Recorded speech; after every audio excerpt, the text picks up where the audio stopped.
사람이라는 제목으로 하나님의 말씀을 살펴보겠습니다.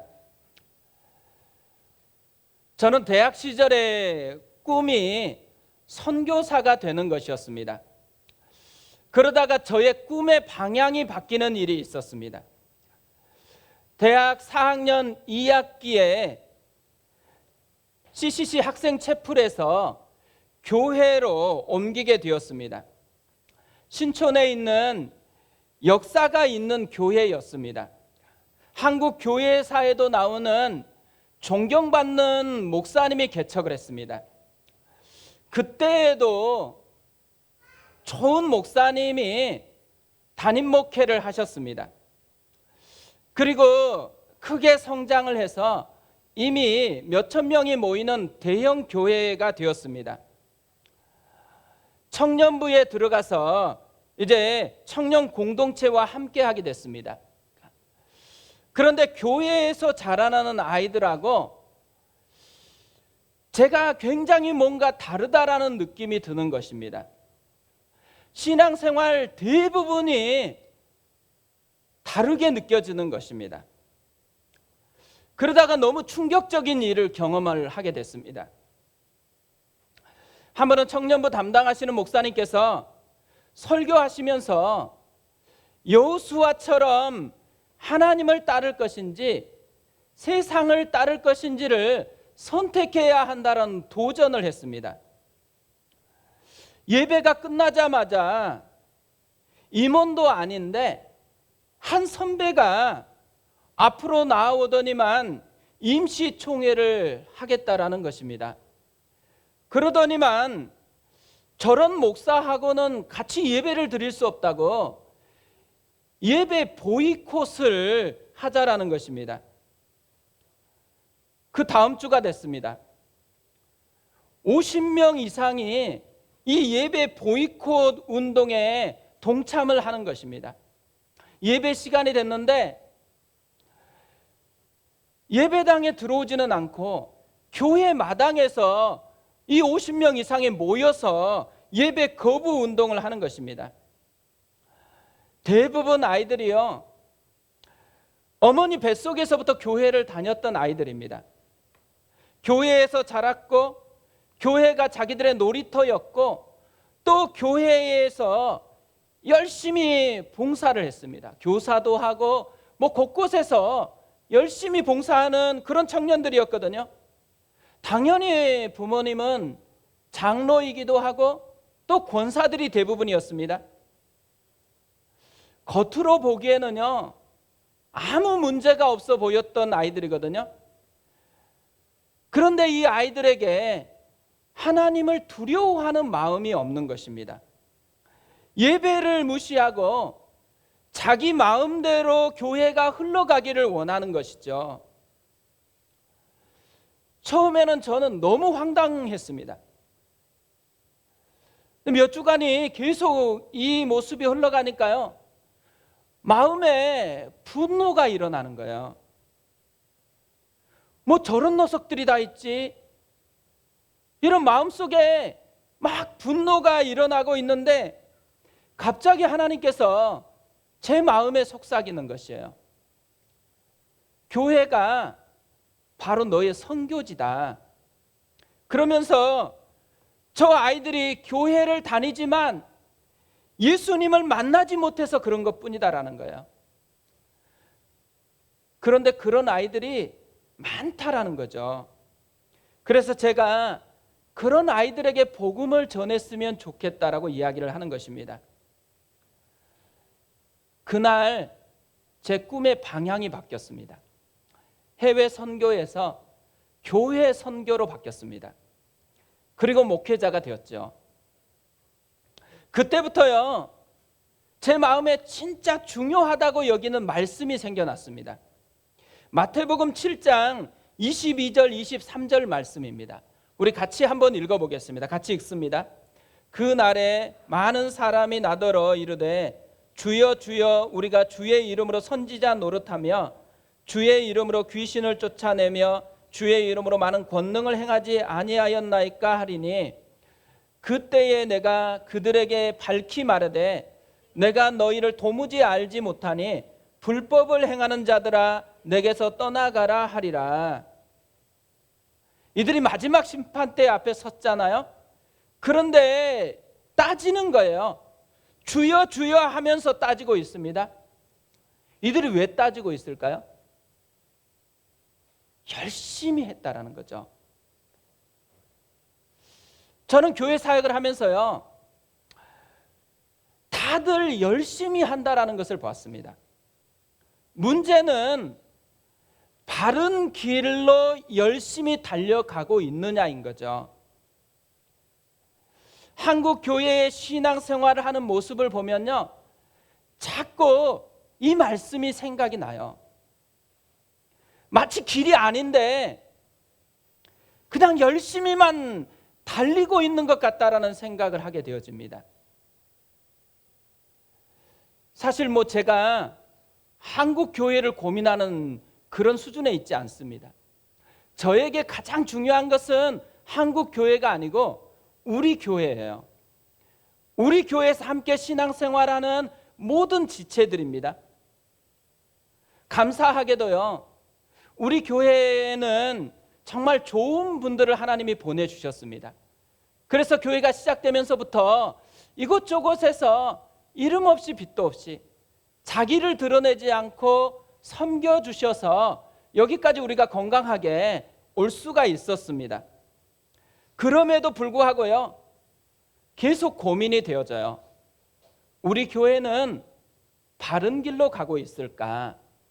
우리 교회에서 신앙생활하고 있는 한 분 한 분은 진짜 바른 길로 가고 있을까?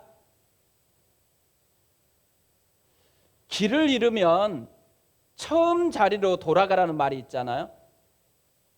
사도행전에서 교회가 처음 시작됐습니다.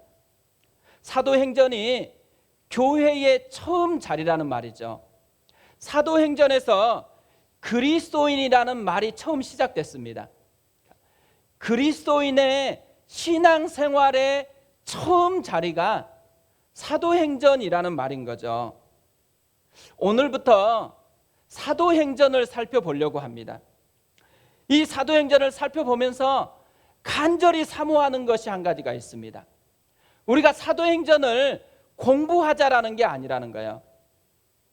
우리가 사도행전적인 신앙을 회복하자라는 거죠.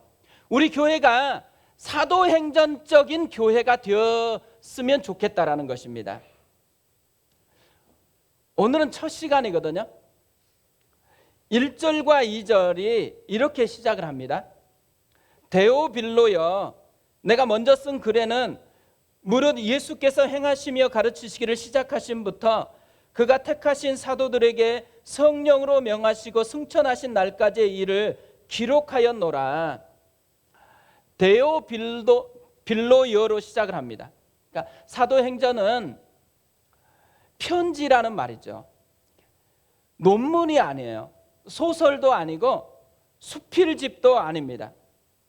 개인적인 친밀감으로 쓴 편지라는 거예요. 우리가 사도행전을 읽을 때마다 개인적으로 나에게 마음을 표현하려고 하나님께서 이 편지를 쓰셨다라는 것을 염두에 두고서 읽어야 한다는 거죠. 그런데 사도행전이 누구에게 쓴 편지라고 얘기해요? 데오빌로라는 사람입니다. 그런데 사도행전은 데오빌로에게 쓴 첫 번째 편지는 아니었습니다. 내가 먼저 쓴 글에는 이렇게 바로 이어지잖아요. 그러니까 먼저 썼던 글이 있었다라는 거죠. 이 먼저 썼던 글에 어떤 내용이 담겼냐면 무릇 예수께서 행하시며 가르치시기를 시작하신부터 그가 택하신 사도들에게 성령으로 명하시고 승천하신 날까지의 일이 기록되어 있습니다. 이런 내용을 가진 책이 있잖아요. 복음서들입니다. 마태복음, 마가복음, 누가복음, 요한복음이죠. 이 네 개의 복음서 중에 먼저 쓴 글에 해당하는 복음서는 어떤 복음일까요? 누가복음입니다. 왜냐하면 누가복음도 같은 사람인 데오빌로에게 쓴 편지이기 때문에 그렇습니다. 누가복음 1장 1절부터 4절까지 이것을 우리에게 알려줍니다. 우리 같이 한번 읽어보겠습니다. 우리 중에 이루어진 사실에 대하여 처음부터 목격자와 말씀의 일꾼된 자들이 전하여 준 그대로 내력을 저술하려고 붓을 든 사람이 많은지라 그 모든 일을 근원부터 자세히 미루어 살핀 나도 데오빌로 각하에게 차례대로 써보내는 것이 좋은 줄 알았노니 이는 각하가 알고 있는 바를 더 확실하게 하려 함이로라. 여기서도 데오빌로 각하에게 쓴다고 하죠. 신약 성경이 전체 몇 권인지 아세요? 3927입니다. 구약이 39권이고 신약은 27권입니다. 그런데 누가복음은 몇 장으로 구성되어 있을까요? 누가복음은 24장으로 구성되어 있습니다. 그리고 오늘 우리가 읽고 있는 사도행전은 몇 장으로 되어 있을까요? 네, 우리가 성경을 조금 더 가까이 해야 될 것 같습니다. 28장으로 되어 있습니다.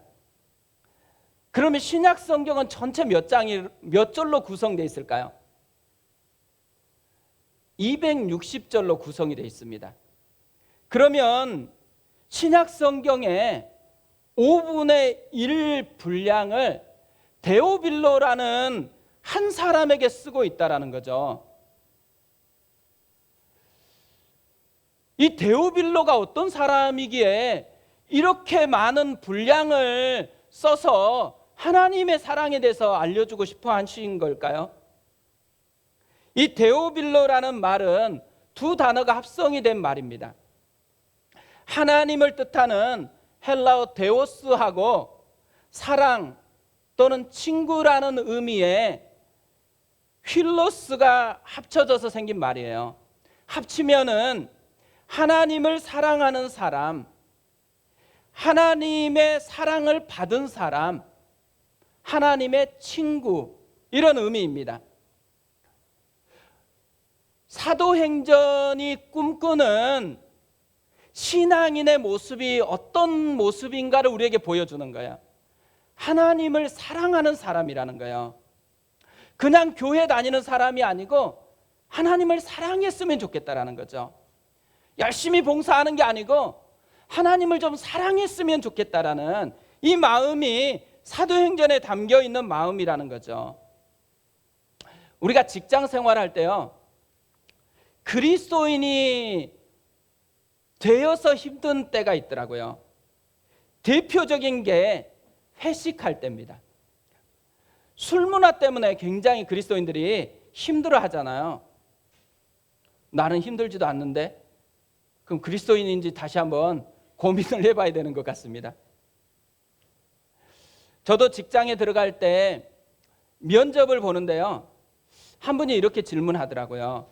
주승 씨, 신앙이 좋아 보이는데 회사에서는 회식을 많이 한다고. 그러면 술을 많이 마시게 되는데 어떻게 할 거냐고. 제가 갑작스럽게 받은 질문이잖아요. 근데 제가 이렇게 이야기를 했어요.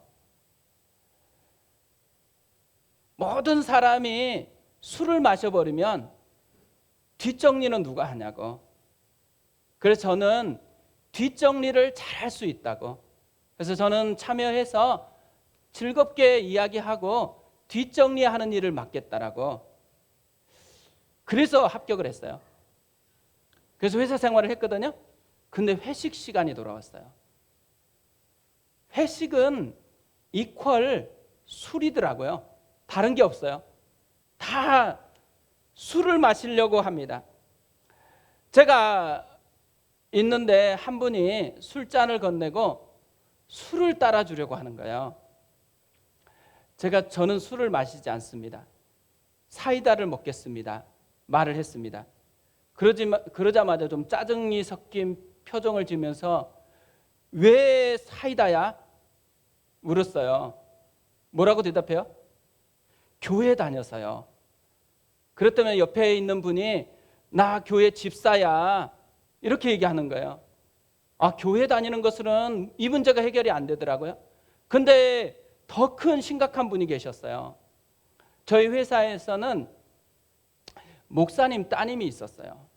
별명이 술고래였습니다. 그래서 교회 다니는 것으로는 안 되는구나라고 생각이 들면서 한마디를 더 했어요.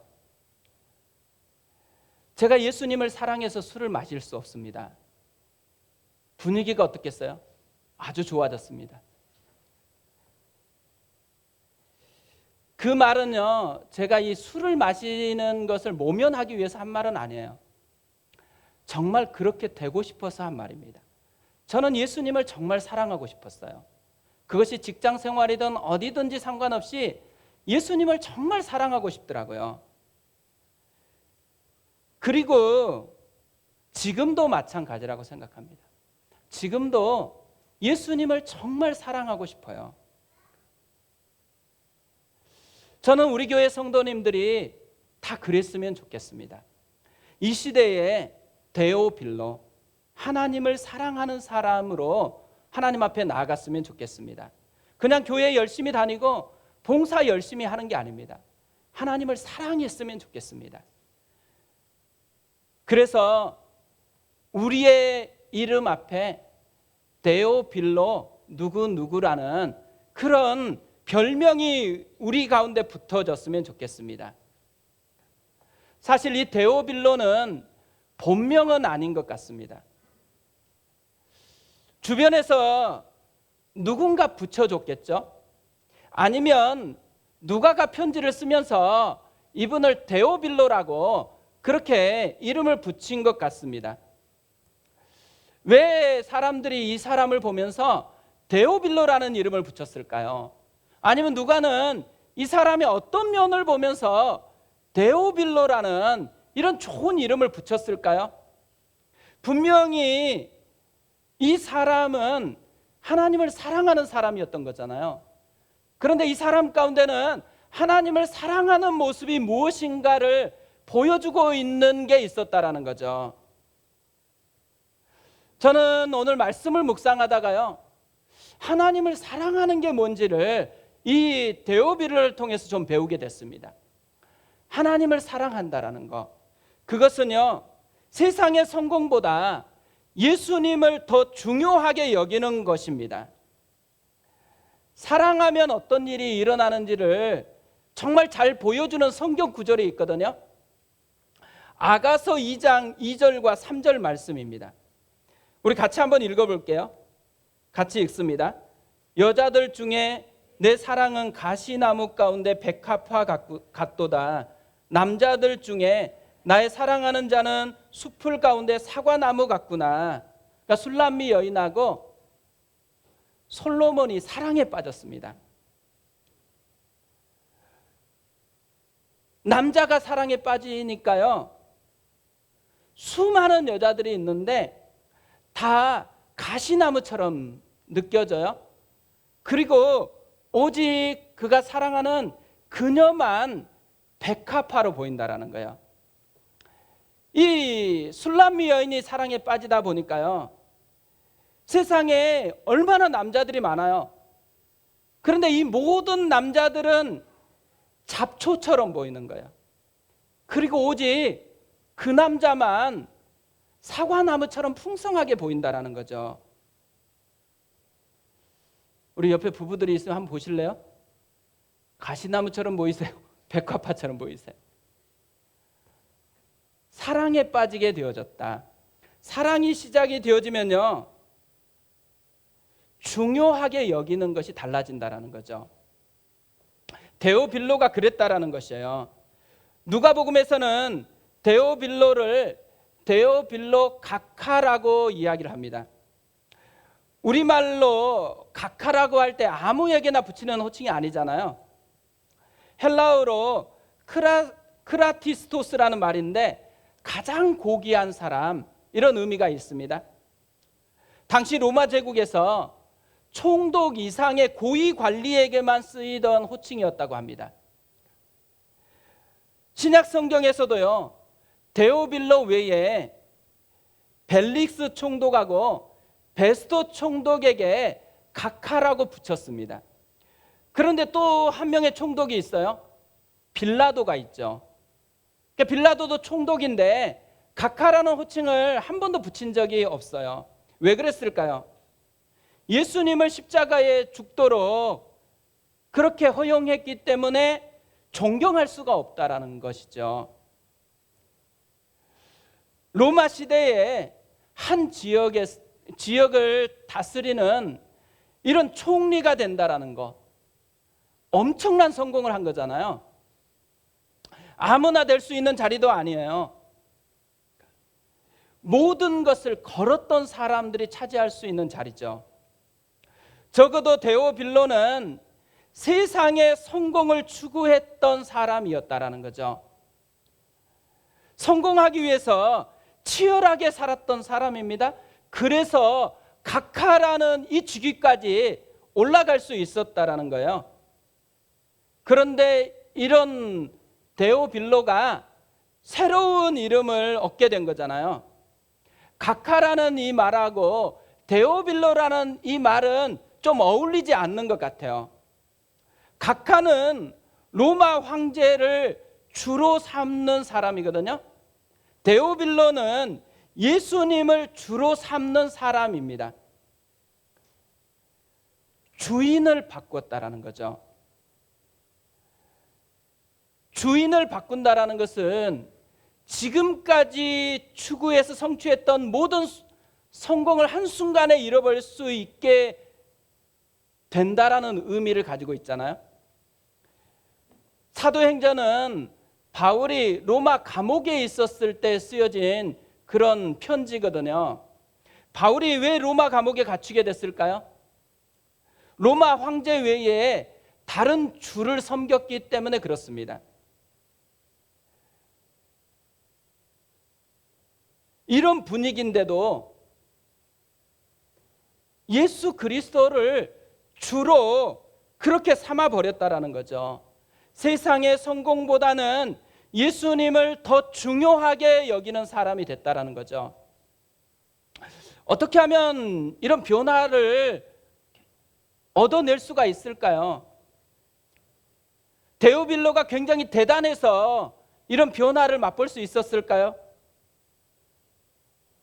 사실 데오빌로가 대단한 건 없어요. 데오빌로에게 중요한 한 가지 변화를 일으키는 힘이 어디 있냐면 데오빌로가 알게 된 것입니다.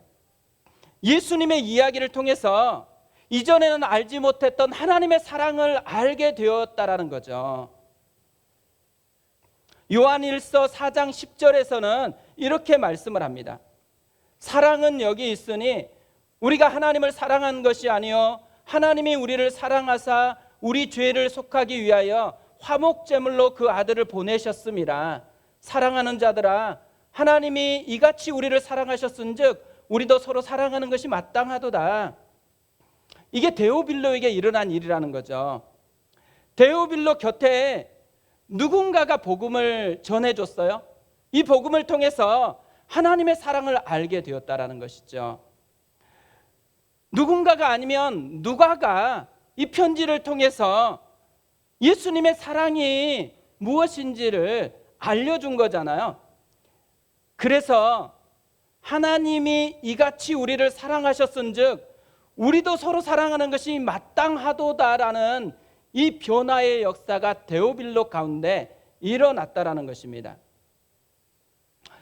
우리가 하나님을 사랑하는 사람이 된다. 어떻게 하면 된다고요?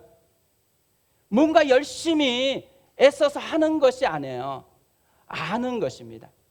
하나님이 얼마나 우리를 사랑했는지를 아는 것이에요.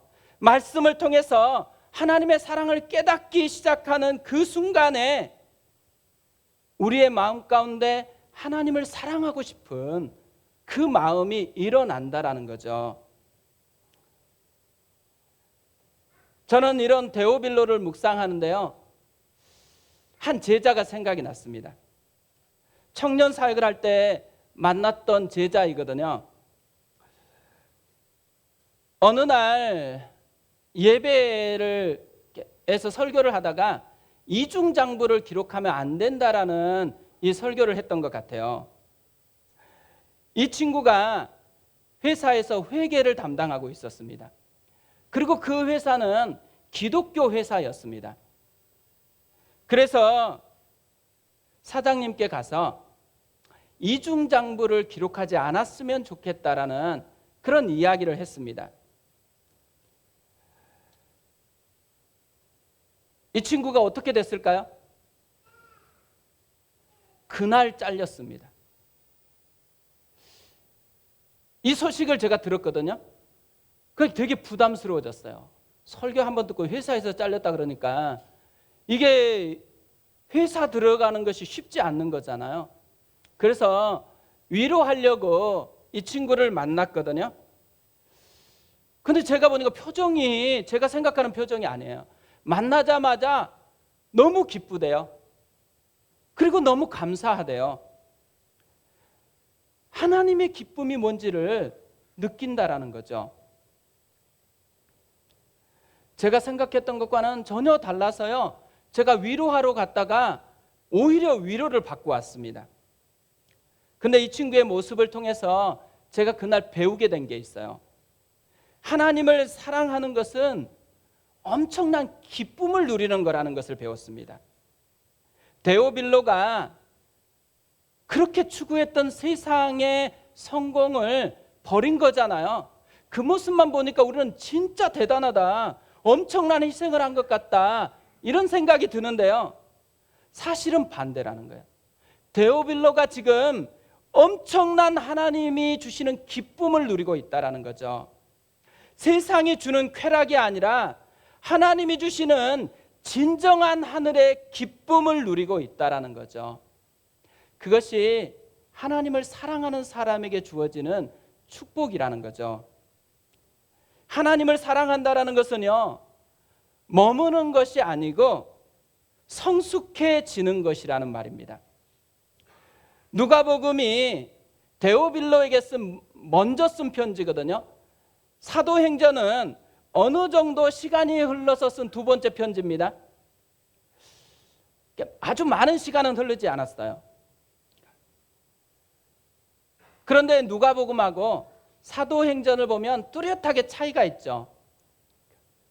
호칭이 달라졌습니다. 누가복음에서는 분명히 데오빌로 각하에게 쓴다 그랬어요. 그런데 사도행전에서는 데오빌로여라고 씁니다. 굉장히 친근한 어조로 이렇게 표현하고 있죠. 지금 우리 현대 시대가 아니고 2000년 전에 로마 제국 시대거든요. 철저한 계급 사회, 수직적인 이 신분 사회 속에 있었습니다. 식민지 백성이던 유대인들에게 로마 제국의 총독은 함부로 친근하게 부를 수 있는 이름이 아닌 거죠. 그런데 누가복음 때까지만 해도 데오빌로 각하라고 불렀어요. 그러니까 동등하지 않는 관계에 있다라는 거잖아요. 여전히 예수님을 믿는 것은 맞은 것 같아요. 데오빌로라는 이름을 보면. 그런데 그 속에 아직까지는 뭐가 작동하고 있다라는 거예요? 세상의 계급. 이것이 여전히 작동하고 있다라는 거죠. 그런데 사도행전의 편지를 받았을 때는 호칭이 달라졌어요. 각하가 빠졌습니다. 뭘 의미할까요? 세상의 계급보다 그리스도 안에서 형제된 것이 더 소중해졌다라는 의미인 거죠. 머무르는 삶이 아니고 성장했고 성숙해져 가고 있다라는 것입니다. 우리도 그랬으면 좋겠어요. 우리도 자꾸 성장했으면 좋겠습니다. 시간이 흘러가면 흘러갈수록 자꾸 우리의 신앙이 성숙해져 갔으면 좋겠어요.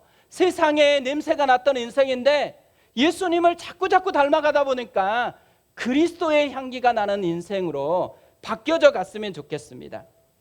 신앙이 성숙한다라는 이 말은요, 세상의 타이틀을 버리고 하나님 나라의 가치를 중요하게 여기는 사람이 된다라는 거죠. 한국 교회가 시작되었을 때에 마치 2000년 전의 로마 시대와 비슷했습니다. 한국 사회는 양반 계급이 있었고 머슴들이 존재했습니다. 이 초대 교회 중에 묘동교회라는 이름도 조금 묘한 그런 교회가 있어요. 연동교회에서 장로 선거가 치루어졌거든요. 근데 머슴 출신이었던 고찬익이라는 분이 당선이 돼버렸습니다. 양반들이 들고 일어난 거예요. 소리를 지르고 자리를 박차고 나가서 세운 교회가 묘동교회예요. 우리가 지금 묘동교회 아는 사람 있을까요? 연동교회는 그래도 아는데 묘동교회는 우리 이름도 잘 못 들어봤을까요? 그러니까 하나님이 기뻐하지 않는 선택을 하는 것은 결과가 좋지 않는 것을 보여준다고 생각합니다. 또 하나 교회가 있어요. 김제에 있는 금산교회입니다. 이 교회도 비슷한 시기에 장로 선거를 했습니다. 조덕삼이라는 김제 최고의 부자 양반이 나왔고요.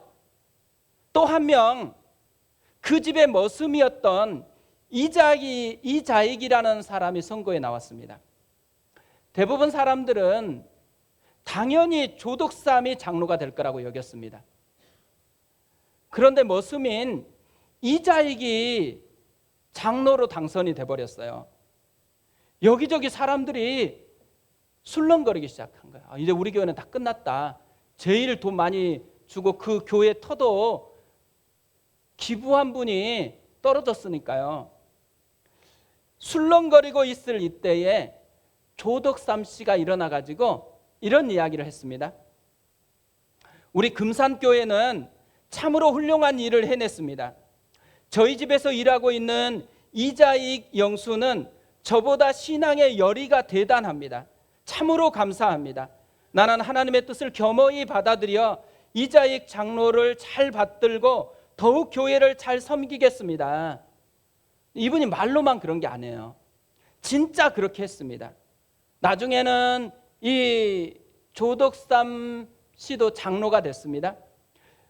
머슴인 이자익을 평양신학교로 보냈어요. 목회자가 됐죠. 목사가 됐을 때는요, 자신이 장로로 섬기는 금산교회의 담임 목사로 청빙을 했습니다. 이자익도 훌륭한 분이지만 저는 조덕삼 장로님이 정말 훌륭하다고 생각을 합니다. 성숙되어 있는 거죠. 이분이 성숙될 수 있었던 이유가 어디 있겠어요? 자기가 아니라 하나님의 뜻을 쫓아가기 때문에 그런 거죠.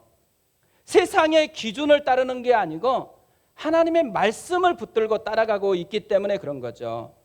그런데 데오빌로도 그랬다라는 것입니다. 데오빌로가 세상적인 기준이 아니고 하나님의 말씀을 더 중요하게 여긴 거죠. 그래서 세상의 특권을 누리는 것보다는 그리스도 안에서 형제됨을 누리는 것이 더 소중하게 여겼다라는 것입니다. 저는 우리 교회가 이런 교회 됐으면 좋겠습니다. 세상의 타이틀이 아니고요, 그리스도 안에서 형제가 되고 그리스도 안에서 자매가 되었다라는 것이 가장 소중히 여겨지는 공동체가 되었으면 좋겠습니다. 데오빌로는 분명히 머무르는 사람이 아니고 성장하는 사람이었습니다. 왜 이렇게 성장할 수 있었을까요? 그의 곁에는 복음을 전해주는 누군가가 있었기 때문에 그런 거죠. 그의 곁에는 누가복음과 사도행전이라는 이 정성스러운 편지를 보내준 누가가 곁에 있었습니다. 성장은 혼자 하는 것이 아니고요, 함께 하는 거라는 거죠. 우리에게도 누가와 같은 사람이 필요해요. 또 우리 곁에 있는 누군가에게는 우리가 누가가 되어 주어야만 한다라는 것이죠. 이번 한 주간에요, 우리에게 복음을 전해 주었던 사람, 우리가 성장할 수 있도록 누가처럼 우리를 도와줬던 분 한번 생각해 보세요. 그리고 감사를 표현해 보시면 좋겠습니다. 때로는 전화로, 또 아니면 선물로, 또 아니면 만나서 식사를 하면서 감사를 좀 표현해 보셨으면 좋겠어요. 그리고 또 하나, 우리도 누군가에게 누가와 같은 사람이 되어 주었으면 좋겠습니다. 우리가 계속해서 사도행전을 살펴보게 될 것입니다. 사도행전을 살펴볼 때 가장 먼저 붙들었으면 좋겠는 것, 하나님을 사랑하는 사람이 되는 것입니다. 세상보다 예수님을 더 소중히 여기는 사람이 되는 것이죠. 그리고 머무는 신앙이 아니고 자꾸자꾸 성장하는 신앙이 되는 것입니다. 우리가 구원을 받았을 때 누릴 수 있는 하나님의 풍성한 사랑을 누렸으면 좋겠어요. 그리고 보냄받았잖아요. 그 풍성한 사람을 누구에겐가 전달해주는 누가가 되어지는 그 은혜가 우리에게 있었으면 좋겠습니다. 그 마음을 가지고 우리 같이 찬양하고 기도하도록 하겠습니다.